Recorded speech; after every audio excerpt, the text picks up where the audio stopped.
आइए महसूस कीजिए जिंदगी के ताप को, मैं दलितों की गली में ले चलूँगा आपको। नमस्कार,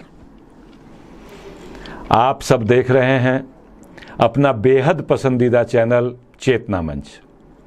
और जैसा कि आप जानते हैं, ये चेतना मंच का वह सेगमेंट है जिसको पूरा देश और पूरी दुनिया आज देख रही है, समझ रही है, परख रही है। इसका नाम है मंथन। मंथन में हम प्रतिदिन कोई ना कोई विषय लेते हैं और फिर उसके ऊपर पूरी बात करते हैं। आज हम बात करेंगे देश में स्वास्थ्य सेवाओं की। देश हमारा महान देश है, ये सब जानते हैं। इससे महान देश दुनिया में दूसरा नहीं है, ये भी हम सब जानते हैं। यह सोने की चिड़िया रहा है, विश्व गुरु रहा है और हम पुनः अपने देश को विश्व गुरु बनता हुआ देखना चाहते हैं। हमारे तमाम पूर्वजों ने भी यही सपना देखा था, लेकिन दुर्भाग्य से हमारी व्यवस्थाओं के संचालकों ने जो हालत कर दिए हैं वो बहुत चिंताजनक है। आप सब जानते हैं कि भारत की आबादी इस समय 160 करोड़ है। 2020 में जो जनगणना हमने की थी उसमें 138 करोड़ की गणना आई थी। उसके बाद से जो आंकड़ा सामने है वो है हम 160 करोड़ हो गए हैं। 160 करोड़ की आबादी पर इस देश में यदि मैं सरकारी अस्पतालों की बात करता हूं, जब हम स्वास्थ्य सेवाओं की बात कर रहे हैं तो सरकारी अस्पतालों की जब हम बात करेंगे तो मात्र 11,933 हॉस्पिटल्स हैं पूरे देश में। आपको ताज्जुब होगा जानकर के केवल 11,933 हॉस्पिटल्स हैं। और डिस्ट्रिक्ट हॉस्पिटल्स की संख्या की यदि हम बात करते हैं तो पूरे देश में मात्र 707 जिला अस्पताल हैं, जबकि देश में 742 जिले हैं। अब आप अंदाजा लगाइए, हमारे 35 जिले, इस देश के 35 जनपद ऐसे हैं जहां पे एक भी सरकारी जिला अस्पताल नहीं है। मायने हमारी स्वास्थ्य सेवाओं की, खासतौर से सरकारी व्यवस्था के तहत चलने वाली स्वास्थ्य सेवाओं की जो स्थिति है वो कितनी भयावह है। मैं कुछ और आंकड़े आपके सामने रखना चाहता हूं। इन जो सरकारी हॉस्पिटल्स हमारे पास हैं 11,933, इन सारे हॉस्पिटल्स में मिलाकर मात्र 7,78,000 बिस्तर मौजूद हैं। केवल 7,78,000।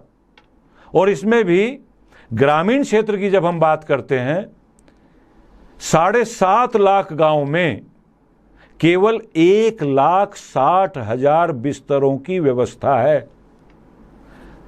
आप समझ रहे हैं, हम 7.5 लाख गांव में केवल 1,60,000 बिस्तर हॉस्पिटल्स में व्यवस्था कर पाए हैं आजादी के 75 वर्षों में। मजाक नहीं लगता आपको ये? हमारी व्यवस्था कर क्या रही है? हमारे देश के वो संचालक जिनको हम आईएएस कहते हैं, जो इस देश की पूरी व्यवस्था को चलाने का काम करते हैं, वो क्या कर रहे हैं, क्या देख रहे हैं? उनका ध्यान इन आंकड़ों पर क्यों नहीं जाता? 7.5 लाख गांव में मात्र 1,60,000 बिस्तर हैं और 4,000 शहरों में, हमारे यहां देश में कुल शहर हैं 4,000, इनमें बिस्तरों की संख्या है 6,18,000। केवल 6,18,000, 40,000, 4,000 शहरों में प्रति 1 लाख की आबादी पर केवल 24 बेड की व्यवस्था हम कर पाए हैं। स्थिति इतनी भयानक है। आप प्राइवेट हॉस्पिटल्स की बात करेंगे, कहेंगे साहब प्राइवेट हॉस्पिटल्स तो है ना, क्लिनिक्स तो है ना, प्राइवेट डॉक्टर्स तो है ना। तो मैं फिर मंथन में यदि आपको ये कहूंगा कि आप भी जानते हैं, सारा देश जानता है, सारा समाज जानता है कि सरकारी हॉस्पिटल्स में कितने लोग इलाज कराने की हैसियत रखते हैं। 80 करोड़ तो हम मान रहे हैं कि ऐसे लोग हैं इस देश में, हमारी सरकार मान रही है 80 करोड़ ऐसे लोग हैं जो गरीब हैं, जिनके पास खाने की व्यवस्था नहीं है। 80 करोड़ लोगों को हमारे देश की सरकार फ्री में राशन दे रही है। मैंने 80 करोड़ को तो आपने गरीब मान लिया, वो कैसे सरकारी हॉस्पिटल्स में केवल इलाज करा सकते हैं, प्राइवेट में कैसे कराएंगे? और प्राइवेट हॉस्पिटल्स का एक तस्वीर मैं आपको दिखाता हूं, आप मेरे साथ जुड़िएगा और दिल से जुड़िएगा। तस्वीर यह है कि अस्पताल के एक और अहाते में एक मजदूरन औरत बैठी है, सिसक रही मृत पराये बच्चे की देह उसकी गोद में पड़ी है। इतने में ही एक धनी जन आए, कुछ खुदा के भाई यानी धन, कुछ खुदा के भाई डॉक्टर को थमाए। डॉक्टर भूल गए बच्चे का उपचार, बच्चे ने दम तोड़ दिया उपचार के अभाव में। मजदूरन का दिल टूट गया दौलत के प्रभाव में।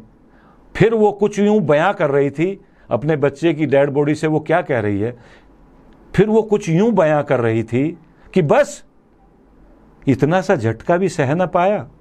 अरे मुझे देख, न जाने कितनी रातें बिताई हैं कड़कड़ाती हुई ठंड में, कितनी दोपहरियां काटी हैं चिलचिलाती हुई धूप में। तुझे जीवन का एहसास तो तब होता जब कोई चमचमाती हुई कार पत्थर तोड़ते समय तेरे ऊपर से गुजर जाती और चिल्लाती हुई भीड़ कार चालक को देवता और तुझे निकम्मा बताती, कार चालक को देवता और तुझे निकम्मा बताती। गरीबी की ये हालत है। सरकारी हॉस्पिटल्स में केवल इलाज हो सकता है गरीबों का, प्राइवेट हॉस्पिटल्स में दौलत चलती है। उस दौलत के लिए क्या क्या करता है गरीब, कहां कहां से इंतजाम करता है, कैसे कैसे व्यवस्था करता है, ये सबको पता है। इस पर बहुत विस्तार में जाकर के डिबेट करने की आवश्यकता नहीं है।